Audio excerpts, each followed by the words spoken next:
Vamos abrir nossas Bíblias em Hebreus, capítulo 10, verso 22.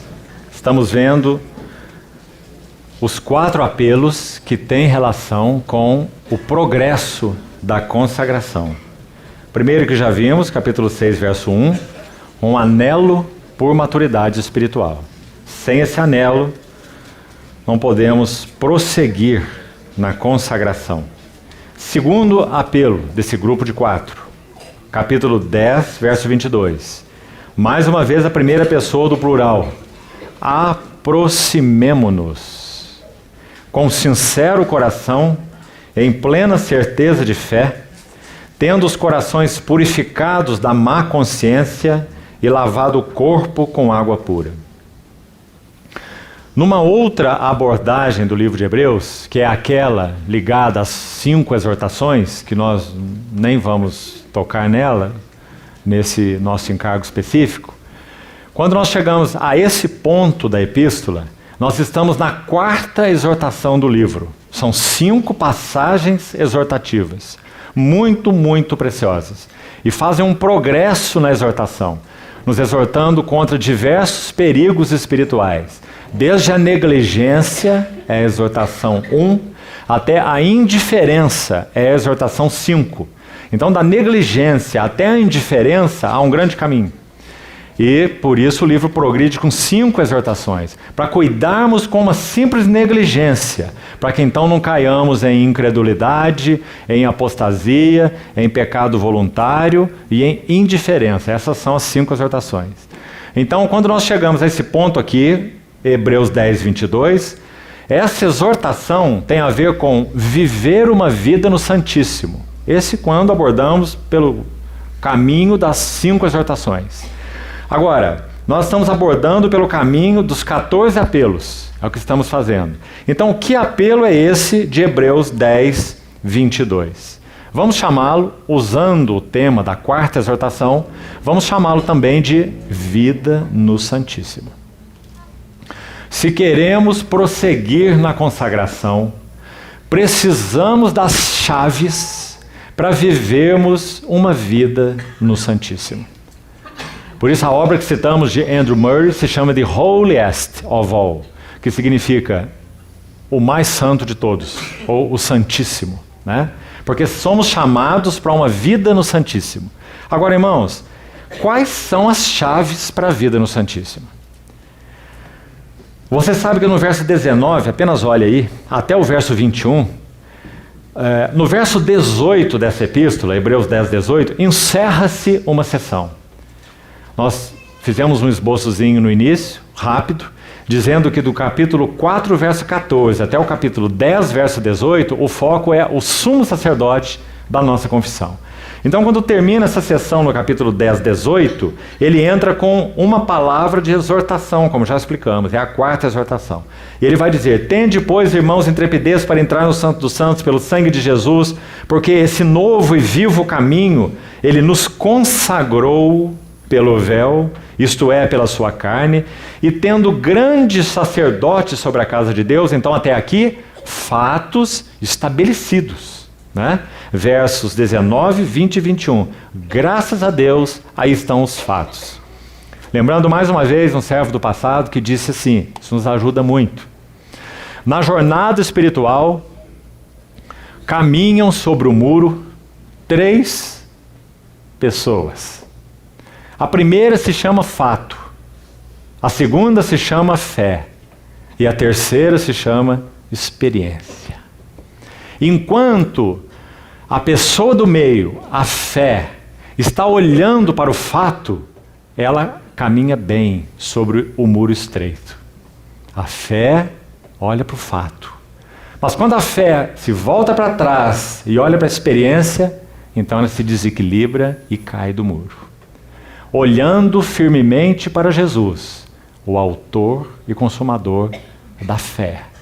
Porque a fé é a plena convicção de fatos que não se veem. Hebreus 11, 1. Então, os fatos estão afirmados no verso 19, 20 e 21. Olha o que nós temos. Nós temos intrepidez para entrar no Santo dos Santos, Primeiro, o primeiro que temos, o sangue de Jesus. Um novo e vivo caminho que ele nos consagrou pelo véu, isto é, pela sua carne. E temos grande sacerdote sobre a casa de Deus. Que fatos maravilhosos.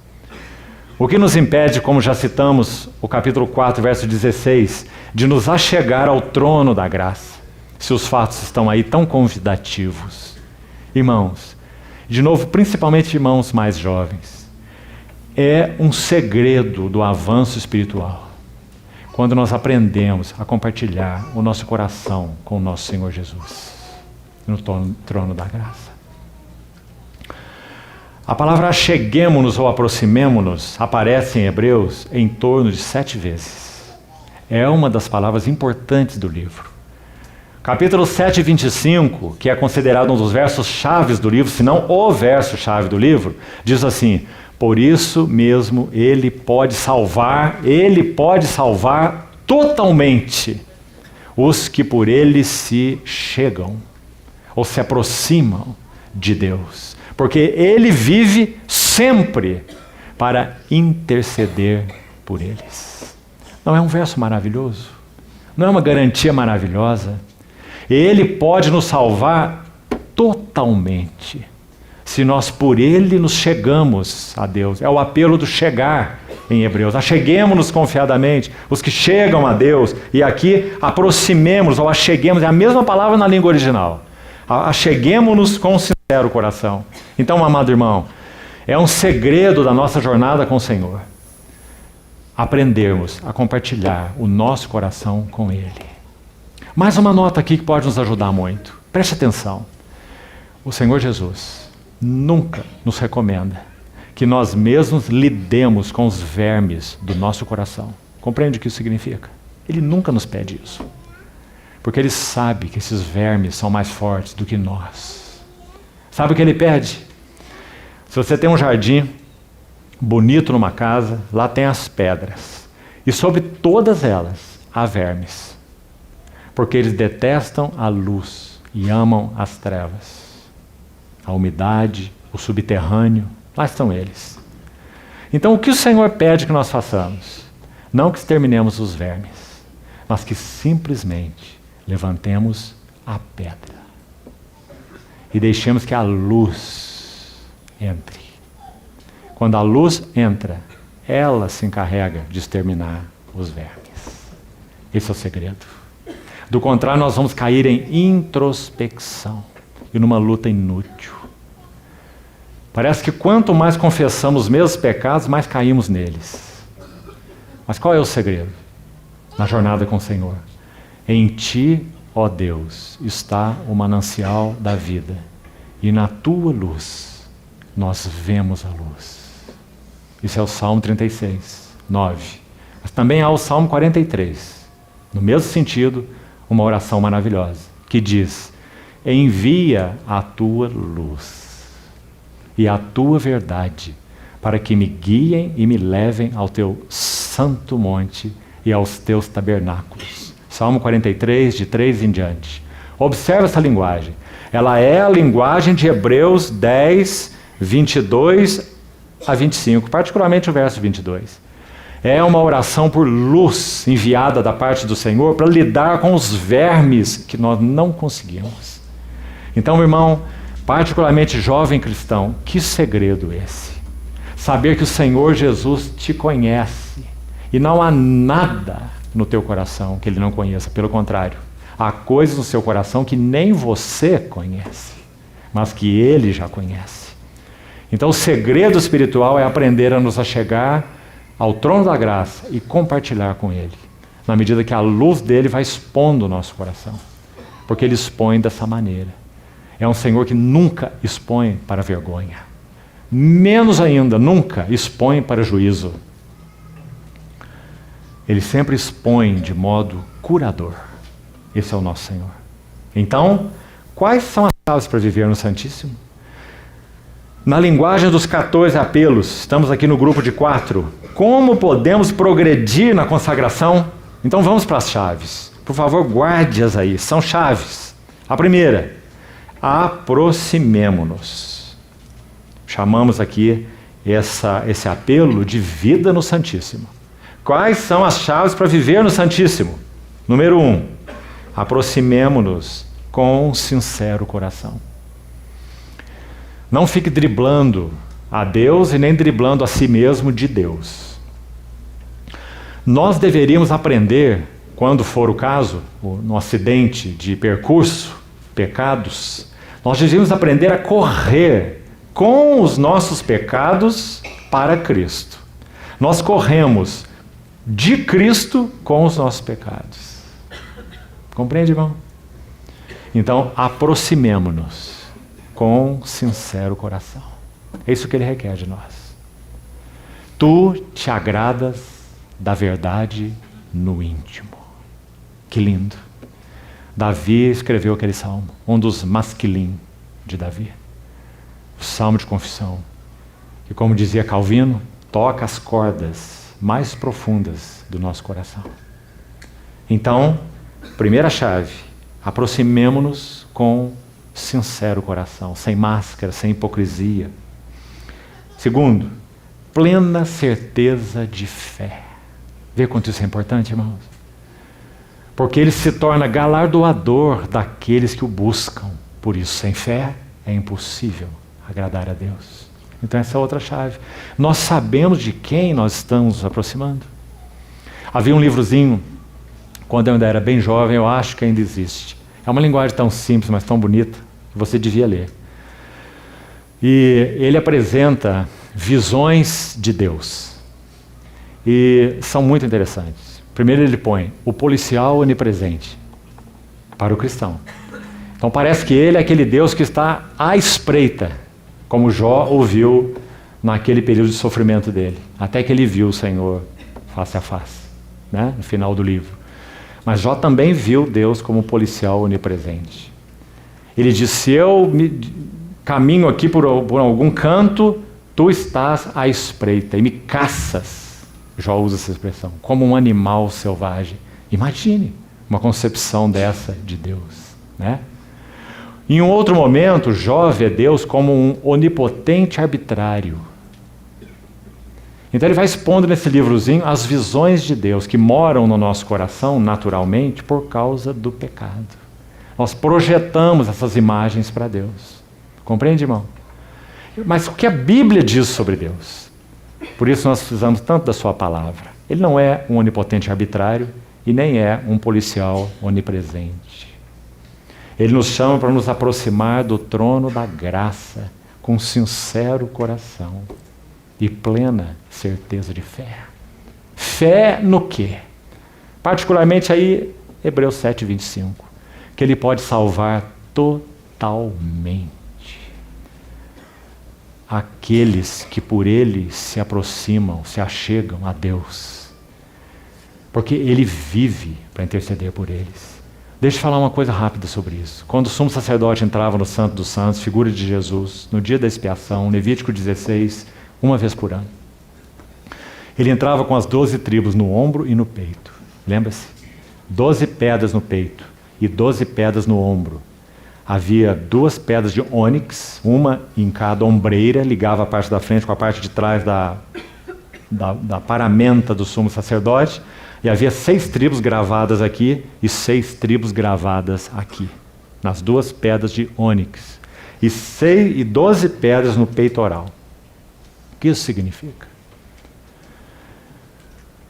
O Senhor Jesus intercede ou suporta aqueles que Ele redimiu. Por isso ele orou em João 17, não intercedo ou rogo pelo mundo, mas pelos que me deste do mundo, porque são teus. Guarda-os em teu nome que me deste. Ele intercede por aqueles que ele redimiu. Ele ama a todos. E a sua morte é suficiente para resgatar a todos. Mas ela só é eficiente para aqueles que creram. E é por esses que ele intercede. Por isso ele diz, eu não sou um intercessor do mundo ou para o mundo. Eu sou o salvador do mundo. mas sou o intercessor da igreja e para a igreja. Por isso, aproximemo-nos com sincero coração. Ele pode salvar totalmente os que por ele se chegam, porque ele vive sempre para interceder por eles. Não é uma visão maravilhosa? Irmão, isso satisfaz teu coração? O fato de que o Senhor se inclina para cada um de nós como aquele que pode salvar-nos totalmente. Daquelas coisas que não apenas o entristecem e nos frustram, cansam, desanimam, inquietam, trazem medo, vergonha, algumas delas. Mas Ele não se envergonha de nos chamar irmãos, dizendo: a meus irmãos declararei o teu nome e cantarei louvores no meio da congregação. Então são chaves para vivermos no Santíssimo. Vida no Santíssimo é um requerimento para prosseguirmos na consagração. Se não vivemos no Santíssimo, como vamos avançar na consagração? Então aí estão as chaves. Aproximar-se com sincero coração, uma plena certeza de fé. Ele é o nosso intercessor que vive para interceder por nós. Ter os corações purificados da má consciência. E lavado o corpo com água pura. A ideia aqui é que as coisas que dizem respeito à nossa vida, caminhada, estilo de vida, precisam ser colocadas todas diante do Senhor. Isso é corpo lavado com água pura. Não está fazendo referência a coisas judaicas, em hipótese nenhuma. Está dizendo que tudo aquilo que diz respeito ao nosso estilo de vida e à nossa conduta externa afeta totalmente a nossa vida no Santíssimo. Por isso ele diz: lavado o corpo com água pura. Está se referindo à nossa conversação, nosso estilo de vida. Essa é a ideia. São chaves para vivermos no Santíssimo. Então esse é o segundo apelo nesse grupo de 4. Vida no Santíssimo. Vamos para o terceiro desse grupo. Tem então a ver com o progresso da consagração. 10:23 está o terceiro apelo. Guardemos firmes a confissão da esperança. Confissão, vamos chamar esse apelo de confissão da nossa esperança. Não confunda com o outro. Você lembra que o outro é confissão da fé, não é? No capítulo 4. Aqui é confissão da nossa esperança, já que ele diz: guardemos firme a confissão da esperança, sem vacilar. Enquanto nós lemos lá no capítulo 4, verso 14, já passamos por esse apelo, né? Que diz: tendo a Jesus, o Filho de Deus, como grande sumo sacerdote que penetrou os céus, conservemos firmes a nossa confissão. Essa é uma confissão de fé, como já falamos. Agora aqui no capítulo 10 é uma confissão da esperança. Você lembra que Paulo em Coríntios 13 diz que permanecem 3: a fé, a esperança e o amor. Lembra-se? Que linda é aquela referência, amado irmão. Porque ele vai dizer: o maior destes, porém, é o amor. Sabe por quê? Porque fé e esperança são como braços afluentes de um rio. Quando o Senhor consumar o seu trabalho em nós, apenas esse que permanece para sempre permanecerá: amor. Porque a fé será consumada no amor. Quando nós estivermos diante do nosso Senhor, haveremos de vê-lo como Ele é. Não precisaremos de fé, porque já teremos entrado na plenitude da realidade espiritual. Então ali não tem mais o justo viverá da fé. Essa jornada terminou, compreende? Estamos face a face com a realidade. A fé mergulhou no amor. E a esperança? Mesma coisa. Pedro vai dizer: bendito Deus e Pai do nosso Senhor Jesus Cristo, que nos regenerou para uma viva esperança, mediante a ressurreição de Jesus Cristo dentre os mortos. Aí escute o que mais ele diz: para uma herança incorruptível, sem mácula, imarcessível, reservada nos céus para vós outros, que sois guardados pelo poder de Deus, mediante a fé, para a salvação preparada para revelar-se no último tempo. Compreendeu a linguagem de Pedro? Pedro está dizendo: essa viva esperança também vai mergulhar no amor. Então, por que o amor é maior que a fé e maior que a esperança? porque Ele é o rio final. A fé vai se consumar no amor a Ele, e a esperança vai se consumar na visão dEle e na relação com Ele. Então, confissão da nossa esperança. Amado irmão, quisera tivesse mais tempo para falar sobre isso.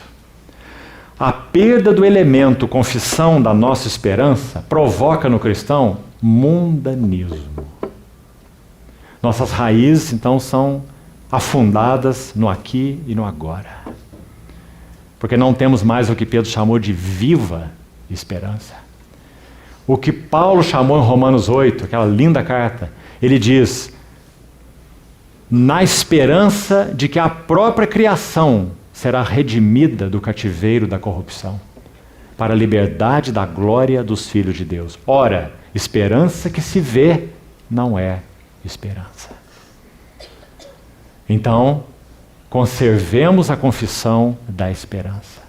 E mais, amados irmãos, como nós já citamos sobre os mártires, cada um daqueles que entregou e tem entregue ainda nos dias atuais suas vidas pelo Senhor, mantém firmes a confissão da esperança sem vacilar. Eu sei em quem tenho crido, estou bem certo que é poderoso para guardar o meu depósito até aquele dia. Quão poderosa é a viva esperança. Impede que nós tenhamos raízes de joio, mas sim tenhamos raízes de trigo. Então, esse é o terceiro elemento.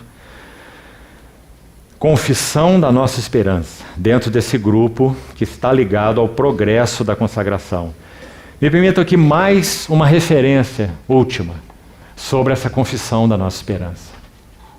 Paulo era um homem que tinha uma balança espiritual muito ajustada na sua vida. E muito bonita, irmão. Vou citar alguns versos que você conhece. Ele usa muitas vezes essa palavrinha simples, coisas. Só que muitas vezes ele a usa de modo muito especial. Essa simples palavra, coisas, ele usa muitas vezes. Agora, olha o que ele faz com essa palavra.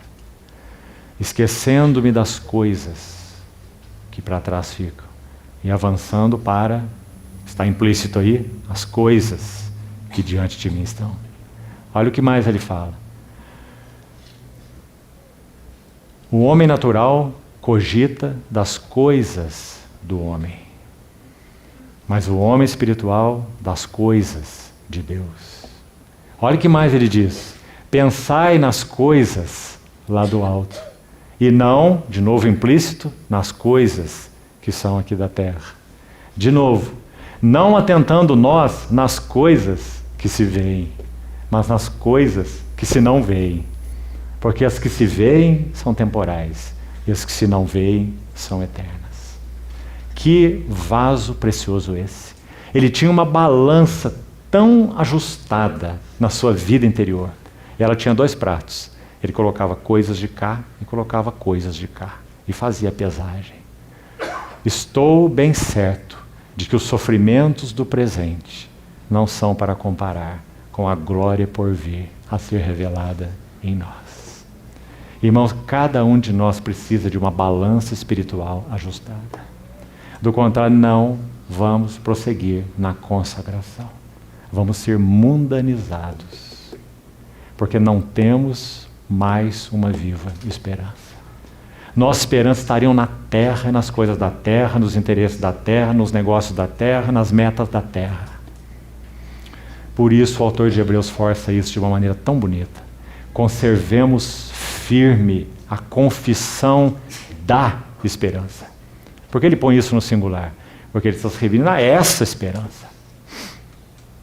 Amados, agora somos filhos de Deus, mas ainda não se manifestou o que havemos de ser, ou haveremos de ser. Há uma tensão, chamemos assim, na vida cristã que tem que ser mantida. É uma tensão entre o já e o ainda não. E ela tem que ser mantida. Se nós ficamos só com a questão do já, então nós estaríamos completamente mundanizados. Se ficamos só na questão do ainda não, então deixaremos de viver a realidade do que nós já temos em Cristo. Então há uma tensão saudável que tem que ser mantida. Há muito no Senhor que é já, que nós possuímos e que é nosso. E há muito no Senhor, que é ainda não. Vede que grande amor nos tem concedido o Pai, ao ponto de sermos chamados os filhos de Deus. Isso é já. E de fato nós somos filhos de Deus, mas ainda não se manifestou o que haveremos de ser.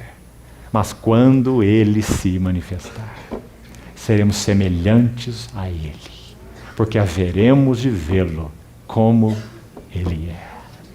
E a si mesmo se purifica todo que nele tem esta esperança. Assim como Ele é puro.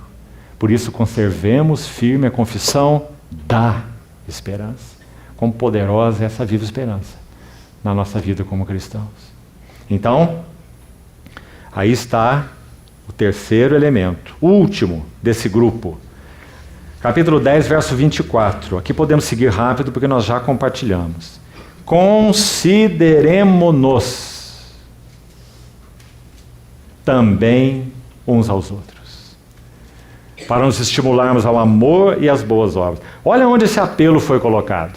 Foi colocado na série ou no grupo Progresso da Consagração. Irmão, de novo, quisera tivesse mais tempo para falar sobre isso. Ia alongar demais. Mas que o Senhor fale ao nosso coração. Progresso espiritual é algo que tem escopo coletivo. Progresso espiritual não é questão eu, meu Deus, minha Bíblia, o Espírito Santo na minha casa. Nós somos chamados como um corpo para entrarmos na plenitude da nossa vocação como corpo. Por isso o encargo do corpo, o interesse do corpo, a vida do corpo, o esforço pela maturidade no corpo. Paulo em Colossenses 1, versos 28 e 29, termina aí o capítulo, ele diz assim: para esse Cristo em vós, esperança da glória, esse nós anunciamos, advertindo todo homem. Para que isso? Ensinando todo homem toda sabedoria, para que apresentemos todo homem perfeito em Cristo. Para isso é que nós nos esforçamos, afadigando-nos o mais possível. Olha essa linguagem. Segundo a sua eficácia, que opera eficientemente em mim. Para que esse desgaste? Para que esse esforço? Essas lágrimas, esse suor, essa peleja? Porque Paulo entendia o chamado para uma noiva coletiva. Então, aqui no verso 24 está ele. Consideremo-nos, e nós já explicamos para os irmãos que essa palavra só aparece 2 vezes na língua original. Uma se refere a Jesus: considerai atentamente o apóstolo e sumo sacerdote. Põe no seu telescópio, fixe nele e não se desvie, não se distraia. Mas também vai dizer: considerem uns aos outros. Até porque, irmãos, quanto mais nós o consideramos, quanto mais nós conhecemos a carga do coração dele, o que está no coração dele, nós descobrimos o que está lá, e é a igreja. Então vai dizer: consideremo-nos também uns aos outros, para nos estimularmos ao amor e às boas obras. Esse é, então, um apelo à mutualidade. Vamos chamá-lo assim. Então estão aí 4 apelos. Primeiro, anseio por maturidade espiritual, o chamamos assim. O segundo, vida no Santíssimo. O terceiro, confissão da esperança. E o quarto, mutualidade. Já estudamos muito sobre mutualidade hoje pela manhã. Então não vamos progredir na consagração sem esses elementos. Agora então, encerrando, mais 5 apelos. E vamos buscar passar bem objetivamente. O primeiro, Hebreus 12, 1. Também nós, visto que temos a rodear-nos tão grande nuvem de testemunhas, aqui está o apelo: desembaraçando-nos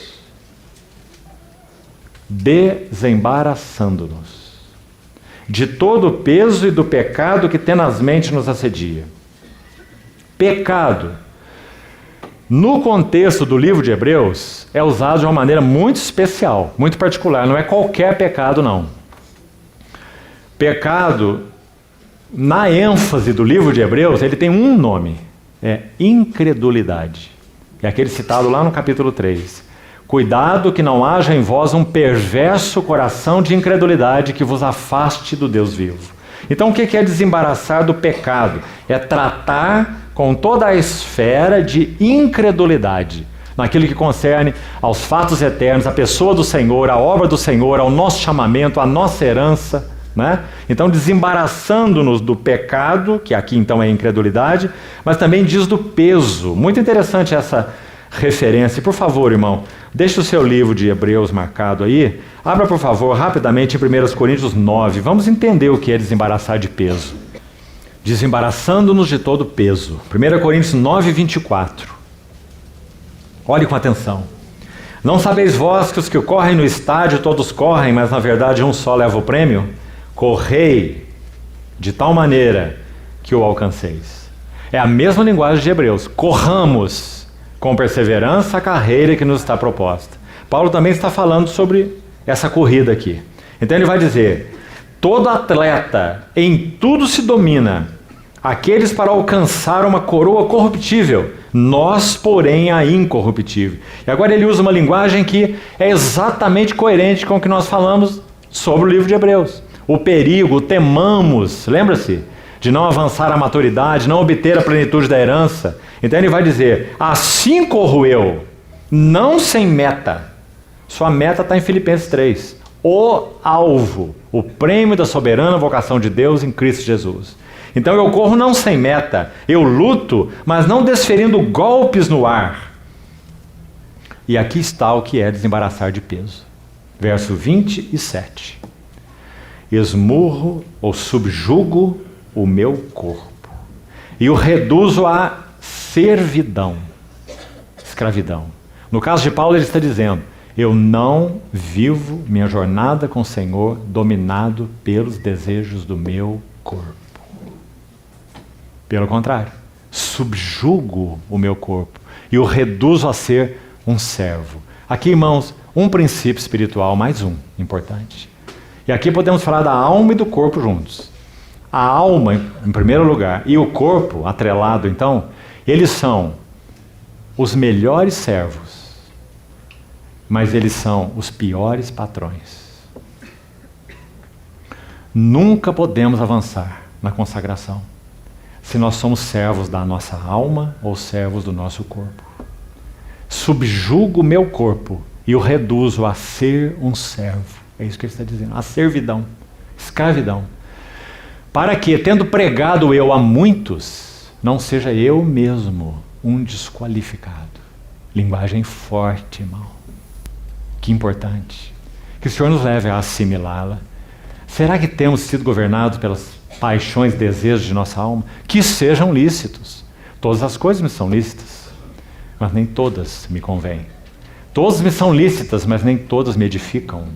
Todas me são lícitas e, finalmente, eu não me deixarei dominar por nenhuma delas. A vida cristã não é maravilhosa, irmão? Não é mesmo uma maratona? Não é uma corrida de 100 metros rasos. É uma maratona. Corramos com perseverança a carreira que nos está proposta, desembaraçando-nos do pecado, particularmente então incredulidade, e do peso, reduzindo desejos da alma e do corpo à servidão, e não numa posição de controle sobre nossas vidas. Então, que apelo é esse? Como vamos denominá-lo aí? Disciplina. Sabe, irmão, deixa-me te indicar mais uma obra. Um servo do Senhor chamado Richard Foster. Ele escreveu algumas obras muito bonitas. Uma em particular se chama Celebração da Disciplina. Tem alguns elementos ali, quando ele fala sobre meditação, que para uns são estranhos. Ele fala sobre você colocar o corpo em algumas posições, e quem lê aquilo acha de início que ele está falando dessas coisas de meditação oriental. Então, leia o livro Sem Preconceitos, e você vai ser muito ajudado. Celebração da Disciplina. E ele vai dizer que essa disciplina, no ouvido de irmãos dos séculos passados, soava muito bem. A palavra disciplina nos ouvidos atuais soa muito mal, porque nós somos a geração da rebeldia. Mas sem disciplina, nós não podemos avançar na nossa consagração. Em todos os sentidos. Disciplina de oração, disciplina de leitura da palavra, disciplina de meditação, disciplinas espirituais, jejum, oração, todas as disciplinas. Disciplinas congregacionais, adoração, a mesa do Senhor, a oração corporativa. Quanto nós tendemos a desprezar essas coisas, não é? Nunca substitua, irmão, nunca faça isso. A comunhão real pela comunhão virtual. Não fique na sua casa assistindo transmissão de mensagem pela internet e achar que você vai avançar no Senhor assim, porque não vai. Você precisa dos irmãos, precisa da convivência do corpo de Cristo. Aquilo que o Espírito Santo tem a fazer num ambiente de reunião não é transmitido pela internet. Esse senso espiritual, o ambiente espiritual, o impacto espiritual, a internet não transmite. É algo que o Espírito Santo está fazendo não por vias virtuais, mas por vias reais, da comunhão do corpo de Cristo. Então não caia nesse laço. Disciplina. Que o Senhor nos ajude com essa palavra, porque ela é fundamental para avançarmos na consagração. Vamos lembrar, quando nós dividimos os apelos, que o último grupo de 5 tem a ver com os desafios. Desafios da consagração. O primeiro desafio, disciplina. Irmão, você tem sido disciplinado. Deixe-me repetir a história que eu acho que você já ouviu algumas vezes. Certa vez um jovem ouviu Charles Spurgeon pregar. E viu os raios e os relâmpagos naquela pregação. E ele ficou impactado e foi esperar Spurgeon lá na porta. E quando Spurgeon chegou lá, ele disse: irmão Spurgeon, qual é o segredo do poder espiritual? Spurgeon podia responder muita coisa. Por exemplo, ele podia dizer consagração. Mas para aquele jovem, naquele momento, o que ele discerniu de responder foi suor, suor, suor. Dedique-se, aplique-se, leia a palavra, ore, busque o Senhor. Disciplina, em outras palavras, foi o que ele disse. Não podemos avançar na consagração sem disciplina. O Senhor nos ensine. Segundo apelo desse grupo, ainda aí no 12:1, você viu que ele não diz só desembaracemo-nos, mas ele diz corramos. Logo em seguida, no mesmo verso. Então tem 2 apelos nesse verso. Desembaraçar, digamos, esse é o aspecto negativo, né, que aponta para a disciplina, e correr pelo lado positivo. Então, como chamaríamos esse corramos com perseverança? Vamos chamá-lo de perseverança.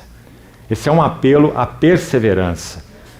Apelo à disciplina, desembaraçando-nos, e apelo à perseverança, corramos. Para sermos bem objetivos nesse ponto, uma das palavras importantes do livro de Hebreus, palavra agora em si, é perseverança. Hebreus 6:12, para que não sejamos indolentes, mas imitadores daqueles que pela fé e perseverança, ou longanimidade, herdam as promessas. Hebreus 10, tendes necessidade de perseverança, para que, havendo feito a vontade de Deus, alcanceis a promessa. E aqui de novo, corramos com perseverança a carreira que nos está proposta. Então, esse desafio da consagração, perseverança, é mais um desafio da consagração. Sabe o que Tiago fala sobre perseverança? No início da sua epístolazinha? A perseverança tem que ter ação completa na vida de um servo ou serva do Senhor. A perseverança tem que ter ação completa, para que sejais perfeitos e íntegros, em nada deficientes. Que linguagem, irmão! Olha os detalhes disso. Você tem perseverado na comunhão com os irmãos? Tem? Como nós somos delicados, né? Se uma reunião termina e aquele irmão que você tem um certo apreço por ele, passou naquela reunião e não te cumprimentou, você vai perder as 4 próximas reuniões. Porque você vai ter que assimilar uma dor insuportável daquele irmão que não disse o boa noite para você naquela reunião, né? Nós somos como aquela plantinha chamada dormideira. Você encosta, ela se fecha, se tranca, né? Ou somos como uma rolha de champanhe. Não sacode muito o irmão, não mexe muito com ele não, que a rolha estoura, você não encontra mais. Né? Perseverança. A perseverança deve ter ação completa, para que sejamos perfeitos e íntegros, em nada deficientes. Que linda a linguagem de Tiago. Então, aí está mais um desafio. Queremos avançar na consagração? Esqueça se você não perseverar. Perseverar na oração, perseverar na comunhão, perseverar aos pés do Senhor, perseverar nas batalhas espirituais, perseverar com aqueles que te parecem duros. Deixa eu te contar mais uma historinha. Watchman era um jovem, amava o Senhor, seu coração queimava pelo Senhor. Então acho que ele passou talvez uma noite acordado e escreveu uma poesia para o Senhor. E levou para Margaret Barber, aquela irmã que o ajudou tanto, a missionária inglesa, muito mais madura que ele no Senhor. Margaret Barber pegou aquela poesia, olhou assim a poesia, rasgou e jogou no lixo. E disse ao Watchman: não se escreve poesia em uma noite. Perseverança. Terceiro elemento, Hebreus 12, 28. Por isso, recebendo nós um reino inabalável, aí está, retenhamos a graça, pela qual sirvamos a Deus, de modo agradável. A ideia é de modo a agradá-lo. Já falamos que agradar a Deus é a motivação por trás do livro de Hebreus. Já comentamos isso em outra reunião. Sirvamos a Deus de modo agradável, com reverência e santo temor, porque nosso Deus é fogo consumidor. Como vamos chamar esse apelo? Responder à graça. Aqui nós precisamos de novo, amados irmãos, com a ajuda do Senhor, de muito equilíbrio. Porque ou nós pendemos para o assunto Deus é soberano, ou nós pendemos para o assunto o homem é responsável. E a Bíblia afirma as duas coisas ao mesmo tempo. Deus é absolutamente soberano. O homem é absolutamente responsável. Então o que diz Coríntios 15, por exemplo, 1 Coríntios 15, 10. A graça que me foi dada não se tornou vã. Antes eu trabalhei mais do que todos os apóstolos. Porém não eu, mas a graça de Deus comigo. Paulo vai dizer. Não pense que a graça soberana de Deus é um rolo compressor que vai fazendo esse trabalho avassalador sobre nossas vidas, porque não é assim.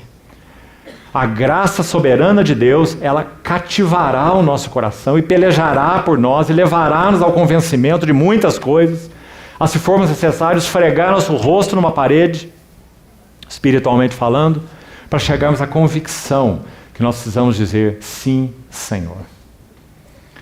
Então, responder à graça. Em que contexto esse versículo é citado? No contexto do Esaú. E nós já falamos que no plano de estudo das 5 exortações, a primeira tem a ver com negligência e a última tem a ver com indiferença. Né? E entre elas tem incredulidade, apostasia e voltar a pecados voluntários. E por último, indiferença. E o capítulo da indiferença é o capítulo 12, que cita Esaú. Não haja entre vós nenhum impuro ou profano como foi Esaú, que por um prato de lentilhas vendeu o seu direito de primogenitura. E se você consultar Gênesis 36, se não me engano, sabe o que Esaú disse? Quando Jacó fez aquela proposta sobre o direito de primogenitura? Escute as palavras de Esaú. De que me vale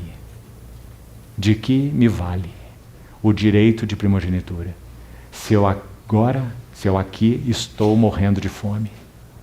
Compreendeu? E o autor de Hebreus chama isso de ser impuro ou profano. Profanum.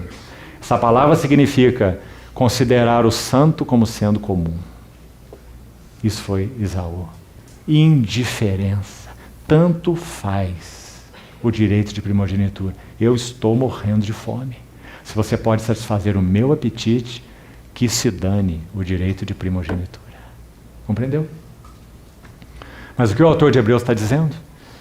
Recebendo nós um reino inabalável, retenhamos a graça pela qual sirvamos a Deus, de modo agradável e com reverência. Então está aí, terceiro apelo, responder à graça. Quarto, já estamos no penúltimo, lindo apelo, capítulo 13, verso 13. Saiamos, plural de novo, saiamos. Esse saiamos é tão importante, irmão. Você sabe que tem pessoas escrevendo livro de tudo quanto é jeito sobre foge da Babilônia e sai dela, não é? Sai dela, povo meu. Você vai encontrar muito isso aí nas editoras. Mas sabe qual é o problema desses livros? É que você sai, mas não sabe para quê. E muito menos para quem. Irmão, sair da Babilônia não significa nada. Sabe qual é a pior, se é que podemos dizer assim, me permita a linguagem? Sabe qual é a pior denominação eclesiástica? É dos sem nome. É a pior delas. É a mais confusa, a mais dividida, a mais cheia de opiniáticos, né? Nós fomos chamados para sair a Ele, fora do arraial. Não basta saber o que não é. Muitos irmãos, sim, pela operação do Senhor neles, eles entram em conflito. E esse conflito é abençoado. E começam a ver um monte de coisas que não é. Mas até que eles comecem a ver o que é, eles estão sem rumo. Porque a jornada cristã não é negativa, é positiva. Então nós saímos a Ele, fora do arraial. E por causa disso nós temos capacidade de levar a sua vergonha. Então você pode ser chamado de herético, pode ser chamado de seita, pode ser chamado de grupo de doido. Muitos aqui já foram na sua história de jornada com o Senhor. Mas nós sabemos que nós saímos a Ele, fora do arraial. Estamos dispostos a levar o seu vitupério, o quanto for necessário. Mas saímos a Ele. Guarde isso, irmão. Muito importante. Não podemos avançar na consagração se não sairmos a Ele, sairmos para Ele. Esse é um desafio da consagração. Agora esse verso, irmão, é tão lindo, porque, rapidamente, olha um contexto aqui, que eu gostaria de te apresentar. Olha o verso 10. Nós citamos o 13, saiamos. Olha o 10. Possuímos um altar, do qual não tem direito de comer os que ministram no tabernáculo. Que versículo difícil, não é? Porque a pergunta é, que altar é esse? Quem são os que ministram no tabernáculo? Aqui, isso aqui é claro. São os judeus, os do arraial judaico. O livro de Hebreus foi escrito com esse pano de fundo, você sabe, né? Os que ministram no tabernáculo, o arraial judaico. Agora, que altar que nós possuímos? Que não tem direito de comer esses que ainda estão na sombra, porque não viram a luz. Não viram Cristo, o tabernáculo. Parece, irmão, uma sugestão só. Não quero, em forma nenhuma, ser dogmático. Mas sabe como me soa esse versículo? Esse altar é a mesa do Senhor,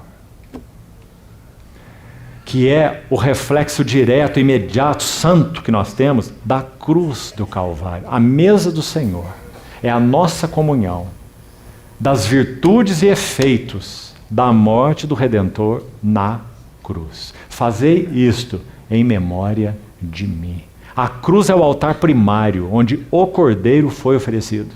E nós celebramos isso toda semana, comendo do altar a mesa do Senhor.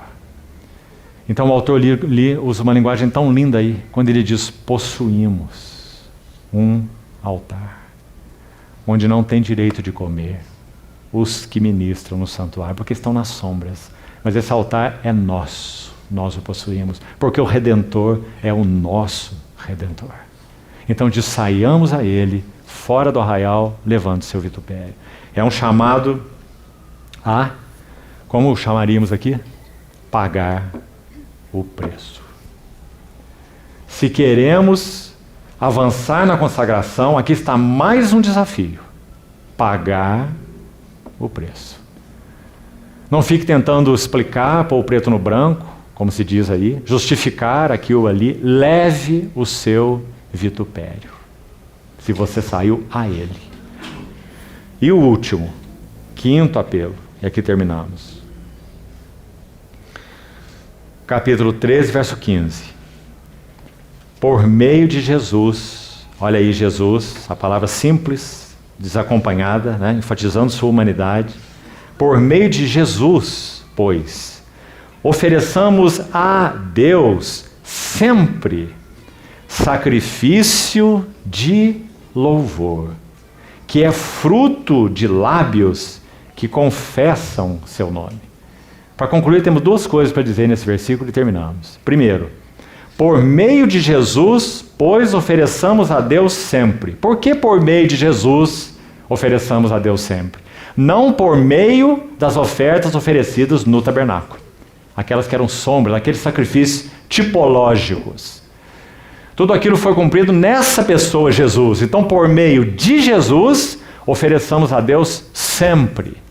O quê? Aqui é chamado de sacrifício de louvor.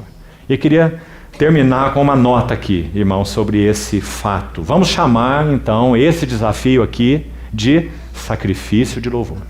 E vamos entendê-lo assim. Primeiro, é uma profunda lição espiritual na nossa relação com o Senhor. Nós aprendermos a adorar os caminhos de Deus. Isso é sacrifício de louvor.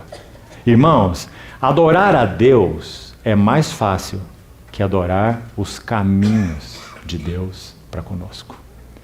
Porque os seus caminhos, muitas vezes, são insondáveis e inescrutáveis. Mesmo que perguntemos por quê, na grande maioria das vezes, não temos resposta alguma.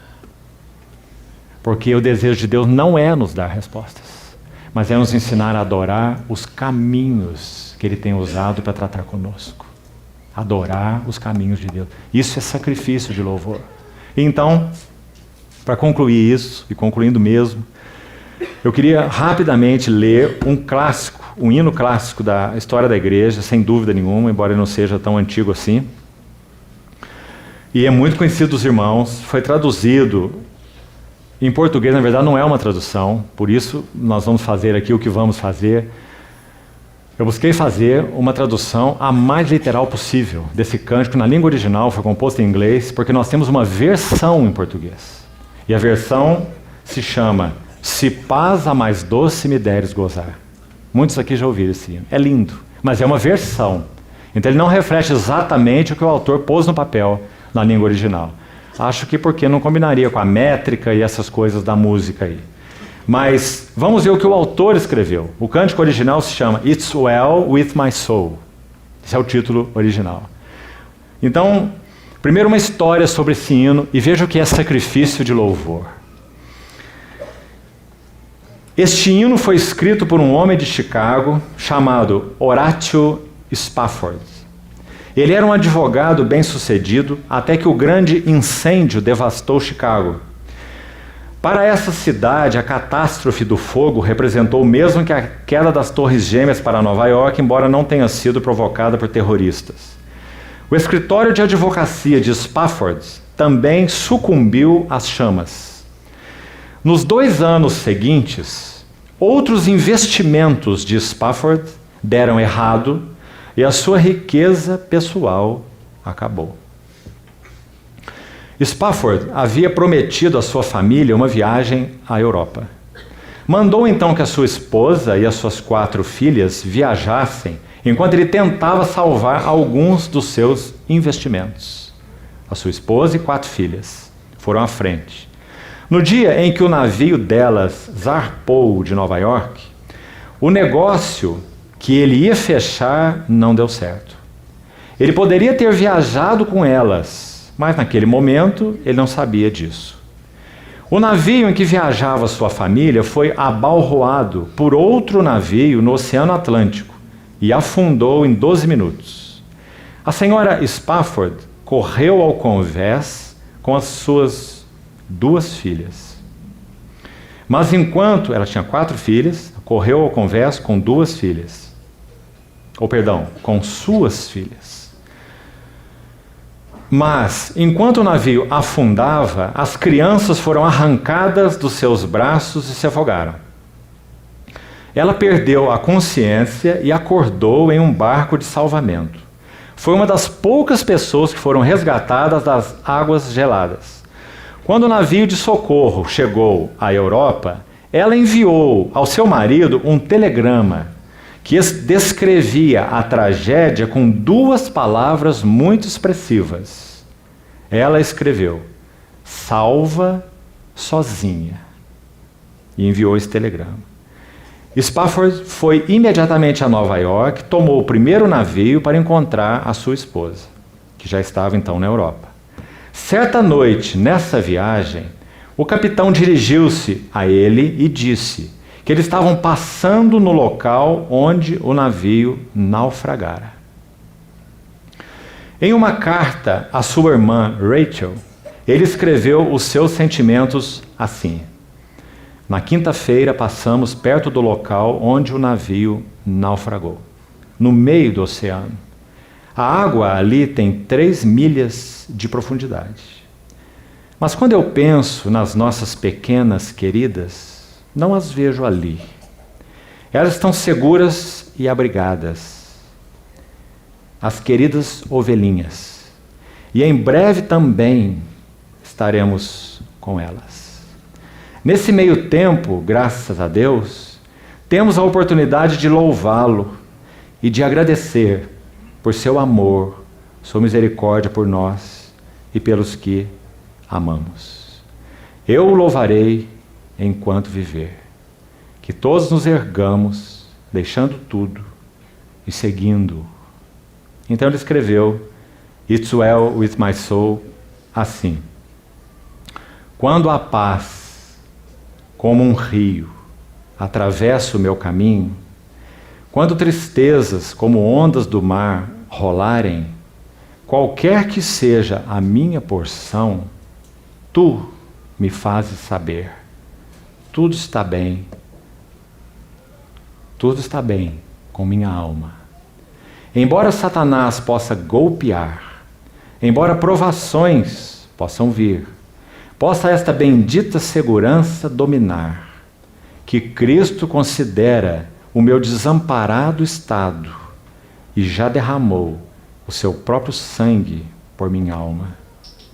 Meu pecado, ó, o fulgor desse glorioso pensamento, o meu pecado, não em parte, mas no todo, está cravado em sua cruz e não mais está sobre mim.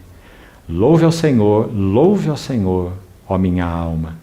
E Senhor, apresse o dia quando a fé será visão. Olha essa frase. Senhor, apresse o dia quando a fé será visão. As nuvens serão recolhidas como um pergaminho, a trombeta soará, o Senhor descerá. Uma canção na noite, oh minha alma. Que lindo. Então há mais um verso, que é dito aqui que ele foi adicionado algum tempo depois.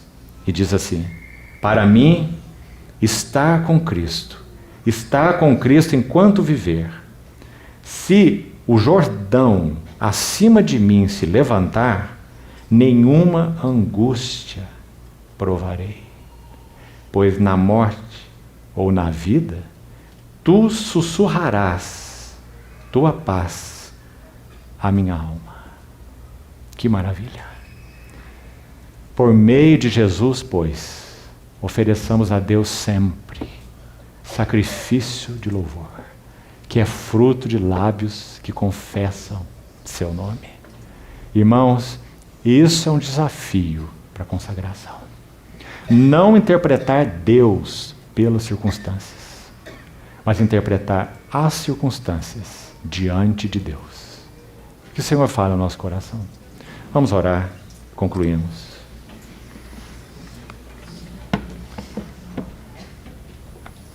Senhor, obrigado por tua misericórdia benevolente para conosco. Obrigado por tua paciência. Obrigado por tua compaixão. E até mesmo por tua paixão pelas nossas almas. Ó Senhor, tu és um conquistador sublime. Obrigado porque o Senhor batalha as batalhas para nos conquistar. Queremos, Senhor, te amar de todo o nosso coração. Nos ajuda nisso. Pedimos ao Senhor que tudo que o Senhor pôde depositar nos nossos corações nessa noite não se perca. Não seja um assunto de encontro, de conferência, Mantém, Senhor, o impacto de Tua presença e palavra no nosso coração. Guia-nos, envia Tua luz, Tua verdade. Nos leve ao Teu santo monte e aos Teus tabernáculos, porque é bendito quem habita no esconderijo do Altíssimo e descansa à sombra do Onipotente.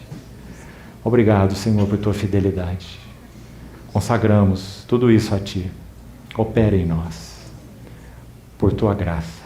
Em nome do Senhor Jesus, oramos. Amém.